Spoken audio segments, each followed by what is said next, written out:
大家好，而家係喺呢個去長洲嘅路上。今日就會拍呢個關於長洲嘅半日遊啦。咁其實我已經安排咗一啲嘅 list， 係啦。咁我哋去到再見啦。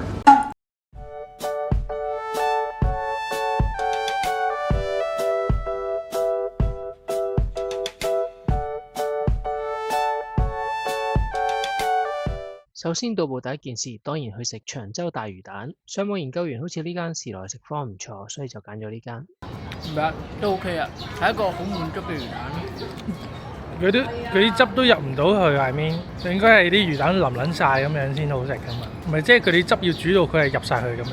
你細嗰啲嘅話，你點樣魚蛋點樣煮到入晒去？你細粒嗰啲 OK，佢炸過嚟噶嘛。你啲大嘢佢炸完佢都係好厚，入唔到去。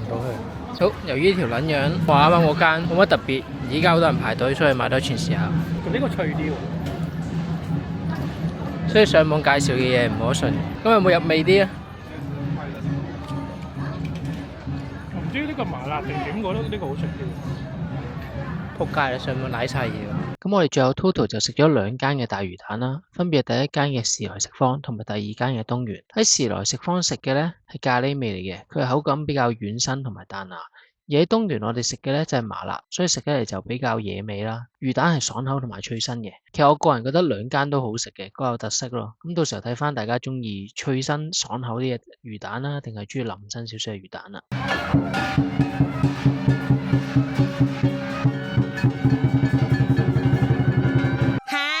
咁食完長洲大魚蛋之後，我哋就出發去食我哋嘅正餐啦。咁我今次又揀咗呢個火車頭酸辣小鍋。咁呢間嘢我係上網見到 介紹過嘅，咁同埋睇翻佢價錢啊，同埋佢賣相嗰啲都唔錯，所以最尾就揀咗佢啦。其實原本我嘅計劃係想去食陳通記嘅沙爹通嘅，但係去到我先發現嗰日係冇開嘅。大家去所有嘅餐廳之前都要記得上 OpenRice 睇咗佢哋邊日開先，因為長洲有好多餐廳呢，其實一個禮拜可能淨係開3至到4日嘅咋。跟住後面 cafe 你都會見到都係有一間冇開到，所以大家去之前要記得睇咗邊間餐廳係有開嘅先去。啱食咗2個米線，一個就茄湯，一個就沙爹，兩個都好食嘅。但係點樣講食評好啊？個番茄湯咧就好有番茄味，佢好茄嘅。個番茄湯就好茄嘅，但係你話有咩非常之唔一樣，我又覺得差唔多啦。個沙爹湯係好食嘅。個沙爹湯咧係好食過個番茄湯嘅，因為佢有落花生醬會濃厚啲啦，鹹啲咁樣咯。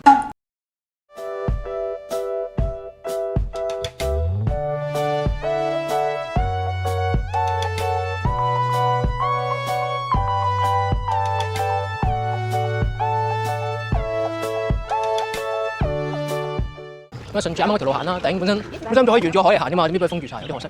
本身可以行呢度，望住上面，好慢慢行過去啊嘛，或者喺度坐下。喺市區咧就叫做豪宅，喺呢度咧叫村屋，係新嘅村屋。佢點都係面住豪宅嚟建㗎呢個係嘛？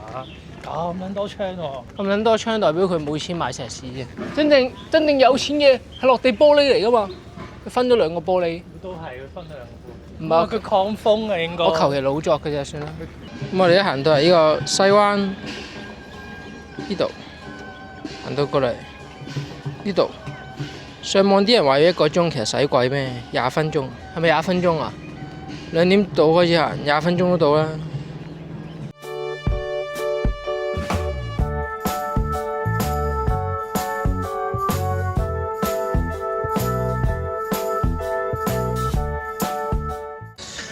咦，行山自己聽歌。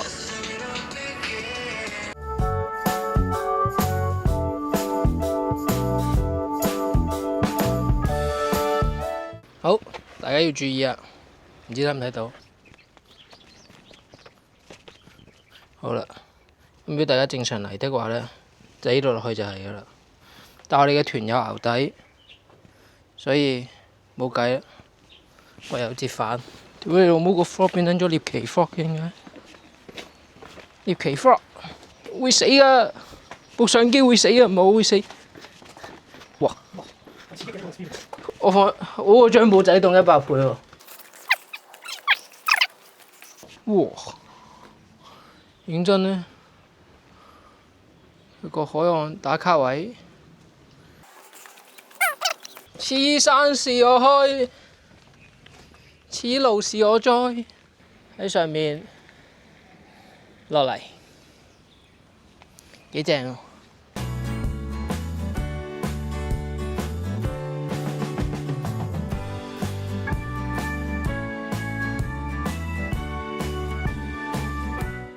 呢度落啦。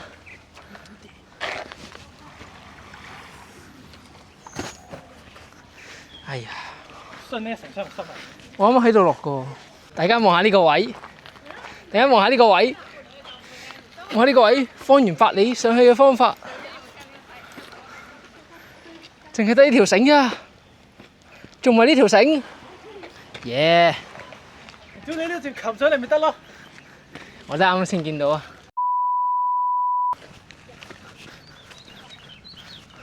超危險喎！係咯，個擒上嚟好好多。係咯，唔係啊，但係嗰度行可能會撲街㗎。不要瞎掰好嗎？又執翻條命啦！大家唔好行錯路啊！如果行錯路咧，就好似我哋咁噶啦，呢條路睇唔到就揦咗嘢啦。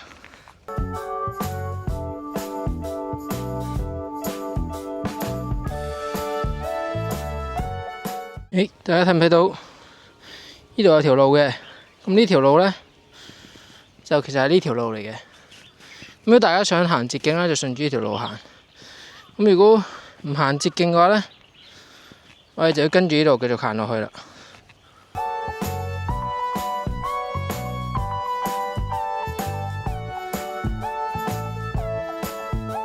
嗰個行程呢間冇開，屌你冇呢間又冇開。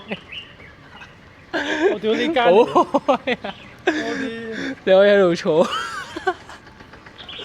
食晒屎。我估唔到點解可以休息咁多日㗎？點解可以間間都休息㗎？既然轉角嗰間嘢冇開，暫時只得呢間嘢開咗，所以就喺度坐一陣。買支蜂蜜柚子冰粉嚇，咁靚，唔係博物館，係諮詢中心。認真咧，咁 Q 靚一嚿嘢。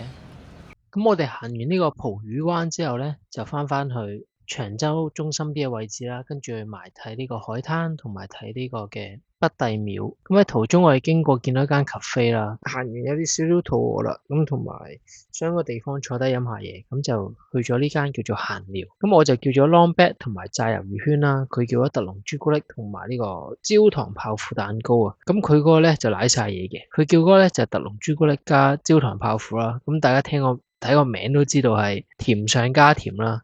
咁佢係以為呢個特濃朱古力咧係苦嘅，咁暫時我未飲過啦。咁我覺得甜嘅特濃朱古力咧係合理嘅，但係佢嗰杯特濃朱古力咧，維他朱古力奶加牛奶差唔多係感覺咯，所以呢個係唔好飲嘅。跟住個焦糖蛋糕我覺得好食嘅，咁 long bag 就正正常常啦，普通黑咖啡。咁炸魷魚圈我就都係正正常常啦，不過我就嫌佢油咗少少咯。咁本身片前面有一間角落位嗰間，我係本身諗住食嗰間㗎嘛。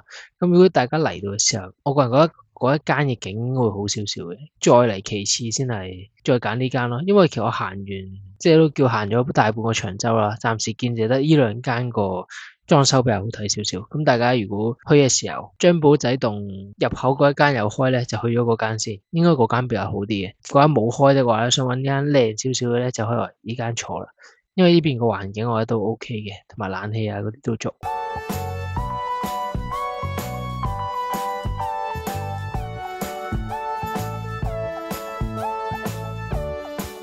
好，既沿住呢條路行啦，咁前面順住就係海灘啦，即係呢度可以擺鎖，情侶鎖。跟住去嘅呢間鋪頭咧，係位於去沙灘，亦都即係嗰堆鎖嘅嗰條路嘅前面一間鋪頭嚟嘅。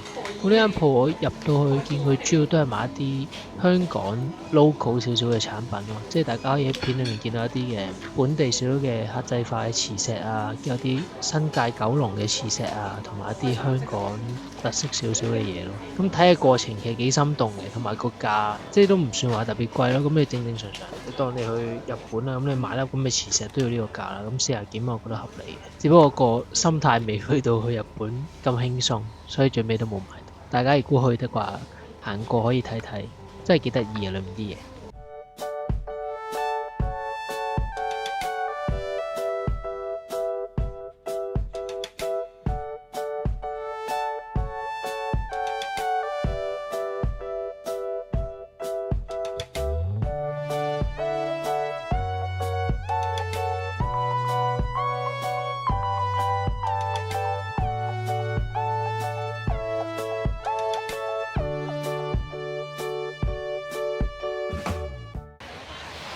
經歷嘅。